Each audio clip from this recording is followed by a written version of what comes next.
This is, again, He Said. She Said. And I'm Michael. And I'm Jamie. Hey, Jamie, welcome back. Good to see you again. Yeah, giggle. So last time we talked about relationships and whether or not, the last question we asked was basically whether or not a infidelity is survivable in a relationship. Mm-hmm. And you mentioned something I thought was really interesting, which was that sometimes it's an indication, or usually it's an indication of something else that's wrong. Mm-hmm. But it also could be an indication, something else that's wrong in the relationship. Yeah. But it can also be a direct indication that the sex is just boring with that person. You know, so what can guys do? You're the instructor right now. You're the wise woman now. What can men do that can enhance and make a relationship not so boring? Well, I think the simplest way to put it is just trying new things, not doing the same thing over and over again. I mean, even like if you're having oral sex regularly, even that, I mean, if you're doing it all the time, yeah, it's great, but you still got to try. I think you need to have new moves, like try different things. There's some new curves in there. Yeah, or try a knuckleball once in a while. Yeah, huh? and definitely more foreplay. My pet peeve was it's very predictable. It's like watching a movie over and over again. It's like the same thing. Like I can know the exact thing you're gonna do next. Yeah. Clock you how long it's gonna take, and that's just boring.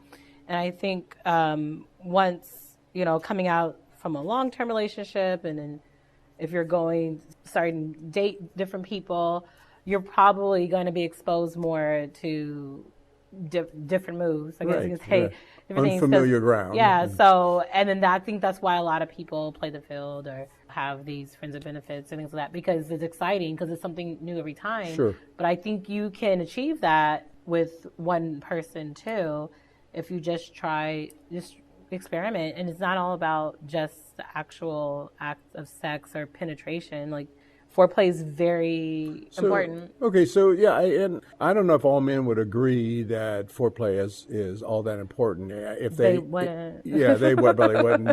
They want to get right on to the get to it. So foreplay. What do you think are good foreplays? And I'll lead into one of them. Obviously, there's touching and kissing. Guys are taught that, they're talking about licking your earlobe, blowing in your ear, tongue in your mouth, different things like that. I'm not into the ear thing, but guys do that. And I feel like sometimes there's times that they do things, but then you just pretend to like it because, I don't know, but...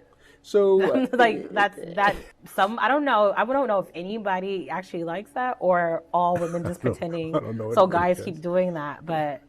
So how do you tell somebody, how do you indicate to someone, because you don't want to keep on doing the thing that doesn't bother you. If in a perfect world, you'd want to have your partner only do the things that really rock your world, not the things that you'll put up with.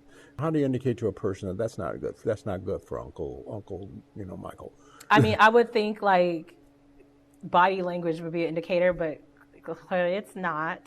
Maybe redirecting them, because I wouldn't want to be a mean person, and I feel like sometimes in that setting, egos can be fragile. So you don't think that you should grab them by the face and pull them close to you and say, I like that, but you don't do it very good, so stop doing it. Yeah. Well, yeah, that would be, that would definitely send the message home, but I don't know. So you probably stop everything right there. Get it over with. So, but I think you could be nice and redirect or or do this or give instruction if it's you like it, but you don't like the way they're doing it. You can kind of say, do it like this, and be more vocal. But I think that sometimes it's hard for people. Like they're not communicating in the middle of the act because maybe it's awkward or they don't want to be offensive. So let's do this. What do you think? You think that people who are listening to this podcast would be interested in maybe suggestions about how to fix those problems? I mean, real specifics. You think they'd be interested in that rather than vagaries like redirect? So let me inject a couple of things. Suppose, so I'm laying there in the bed, and my partner is ready to lay down some foreplay. So she goes down my chest and she starts sucking on my nipple or chewing on my nipple, and I don't particularly like that. I don't, going on record. I don't particularly like that. I don't find that entertaining or arousing. So if I gently grab her by with my hands on the side of her cheeks and pull her face up to me and say, I don't like that, but I do like this, and then do to her what I do like her to do to me. If it's, let's say it's in the same area, I just don't like being nibbled on or something like that. And then I said, but I do like this, and then I show her. Do you think that that's a gentle and I mean, I think you could just say, just do this other thing that I like. I feel like when you say I don't like when you do this. I don't like that. I don't like when you do it. I don't know. I feel like maybe it could be, some people might get their feelings hurt. So that's why I say redirection, or just say, oh, can you do this instead? And then I think the point is clear without really anybody getting their feelings hurt. Well, but okay. So I know. I mean, some people, like, I've been in relationships where we were very direct and that wasn't an issue. So it's easier in that setting, but not everybody is like that. So yeah, I'm just thinking that I would prefer to be more direct and tender in that, not brutal. Yeah, not it's say, like, I hate that. I hate that. You are terrible at that. Get off me, or something like that. But I think that being direct and saying, I don't like that, but I do like this. Yeah. And then show them exactly. And so for example, let's say that person was going down, about to perform oral sex on me. And so she's doing it, and she's nibbling or something like that. And what she's doing is not really a big old turn on. I don't know what that, But I would rather her do it, a different way. Yeah. And say, you know what?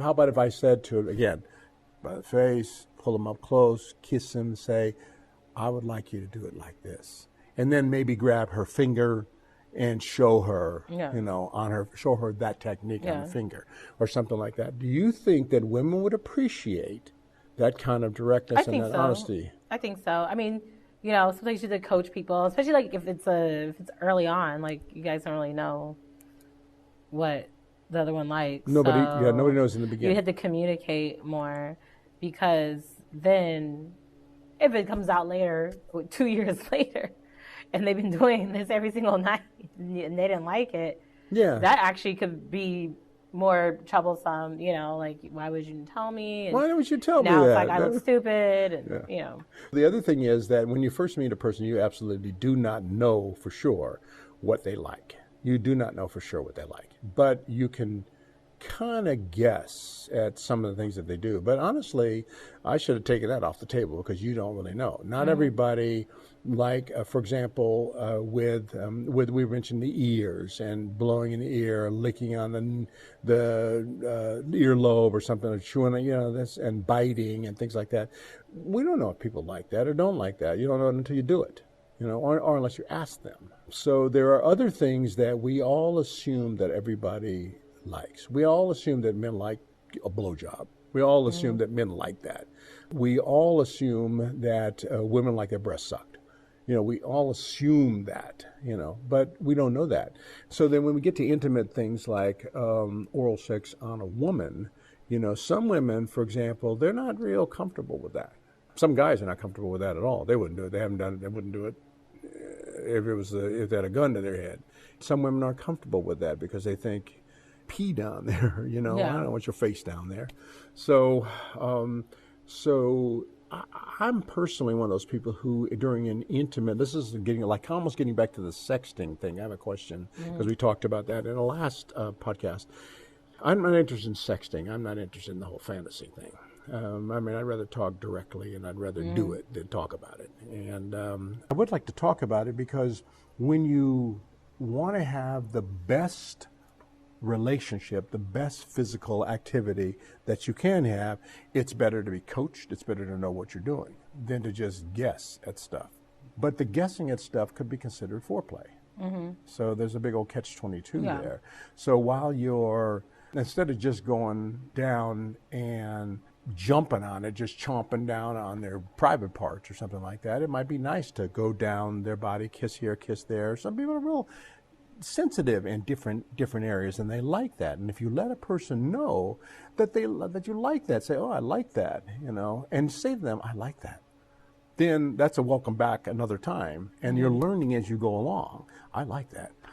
That's what I think that people, I'm suggesting that people do that. Be a little bit more honest with each other in an intimate kind of a sexy conversation in the ear. Stop what you're doing, talk about it, go back to it. Do you like this better? Do you like this better? That kind of thing. Then people will learn about each other. And hopefully you won't get into the situation where you think you know about that person and you get into that routine of doing that same thing. Step 1, 2, 3, 4, 5. Step 10, I'm done having a cup of coffee. What I'd like to do is I'd like to figure out if there are certain things that aid in that. Do you think that generally that women are as turned on to or excited by pornography like X-rated movies as men are? Do you think that they find that helpful? I think so. It's interesting because I think there was a time where maybe that was like more taboo for women, but even now, like the other day I was on Facebook and my friend made a joke that, oh, has it ever happened to you go in the car and your porn movie from last night starts playing the Bluetooth with your kids in the car? And I'm like, it's just funny to me like that it's so normalized now. Yeah. Like before you associated porn entertaining men mostly, but I guess a bachelor party or something. But a lot of women are into it now, and it's not as taboo, and they probably were always into it. Plus now I think since you don't have to go to a video store to go buy it, you could just go look online. It's free. Private. They'll look at it because they're curious. They see they liked it, so yeah, I think it's pretty even. Okay, now do you think that, just with that in mind, do you think that have you seen X-rated movies? Are you familiar with some X-rated movies? Okay. Do you think that X-rated movies are realistic? No. Yeah. I know they're not. There's nobody question about to check that off the list. That is not realistic. Like they always try to go out and find the guys. And this brings another question. Do you think size matters? They go out and find the guy with the biggest schlong. I think it can matter. It makes a difference, but that doesn't mean size matters. There's two different questions. Is size matter or is bigger better? There's two different things. Oh, yeah, good point. Because being huge is, for some people, it's scary.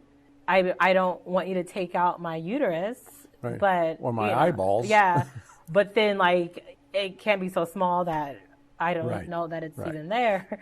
Yeah. And then sometimes being even the perfect size, you could still be terrible. Like because the size has an impact, but it doesn't necessarily mean bigger is better. I think that's what people, when they hear that statement, that's what they.